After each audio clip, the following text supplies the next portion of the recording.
बाबा जी, गरीब लड़की से विवाह क्यों नहीं करना चाहिए?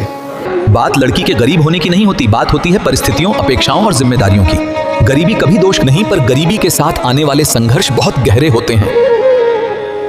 देख बेटा, सिर्फ दो दिलों का मेल नहीं है, वो दो परिवारों, दो संस्कारों, दो आदतों और दो जीवन शैलियों का मेल है। जहाँ जीवन शैली, सोच और अपेक्षाएं अलग हों, वहाँ प्रेम भी टिकता नहीं और जीवन संघर्ष बन जाता है। बेटा, गरीब घर की लड़की का मतलब ये नहीं कि वो बुरी है, लेकिन उसके परिवार की समस्याएं, कमी, आर्थिक तनाव सब धीरे धीरे तुम्हारे कंधे पर आ जाते हैं। कभी उसकी बहन की फीस, कभी उसके भाई का कर्ज, कभी उनके घर का राशन, ये सब तुम्हारी जिम्मेदारी बन जाते हैं। और जब लड़का आर्थिक रूप से तैयार नहीं होता, ये जिम्मेदारियां प्रेम को भी बोझ बना देती हैं। गरीबी ने कई लड़कियों को डर, असुरक्षा और भावनात्मक कमी दी होती है। वो सोचती है मैं कम हूं, कहीं मुझे छोड़ न दे। और बेटा, जहां असुरक्षा हो वहां शांति नहीं टिकती। रिश्ता हमेशा बराबरी पर चलता है। अगर एक पक्ष बहुत नीचे महसूस करे तो रिश्ता संतुलन खो देता है। लड़का चाहे जितना अच्छा हो, लेकिन विवाह के बाद दो परिवार जुड़ते हैं। अगर एक परिवार बहुत संपन्न है और दूसरा बहुत गरीब हो, तो सोच, आदत, रीति रिवाज और अपेक्षा सब टकराते हैं। और बेटा, जब दो परिवार साथ नहीं चल पाते तो बीच में लड़की और लड़का दोनों पिस जाते हैं। बेटा, प्रेम सिर्फ कुछ महीनों का भाव है, लेकिन विवाह एक जीवन भर की जिम्मेदारी। यदि लड़का आर्थिक रूप से सक्षम नहीं और लड़की का परिवार भारी जिम्मेदारी लेकर आता है, तो यह विवाह धीरे धीरे टूटने लगता है। गरीबी समस्या नहीं, पर गरीबी का बोझ जब विवाह पर डाला जाए तो विवाह टूट जाता है। बेटा, गरीब लड़की बुरी नहीं होती, बुरा तब है जब लड़का अपनी हालत जाने बिना जिम्मेदारी उठा ले। मुद्दा लड़की की गरीबी का नहीं, मुद्दा यह है कि क्या तुम उस गरीबी के साथ आने वाली जिम्मेदारियों को निभाने के लिए तैयार हो।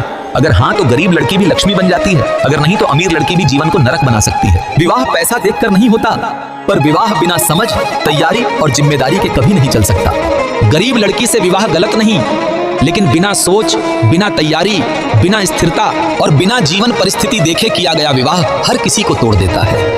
यही सत्य है। बाबा जी, सनातन धर्म क्या है? बेटा, सनातन धर्म कोई मजहब, पंथ या बंद किताब नहीं।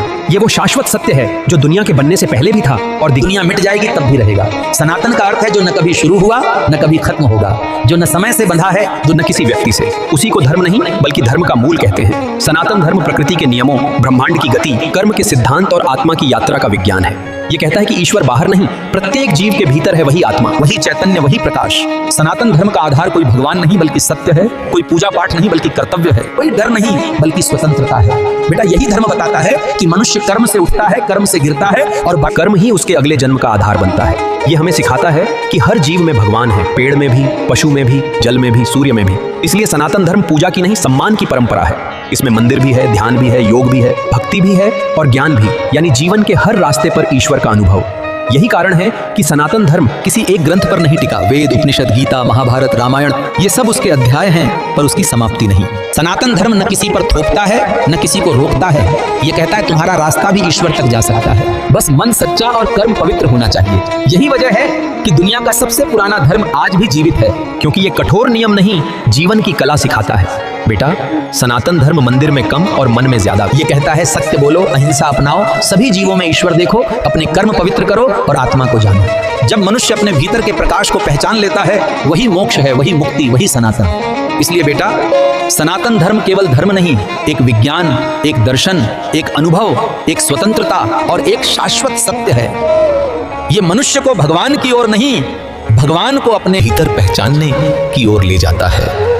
यही सनातन का सार है।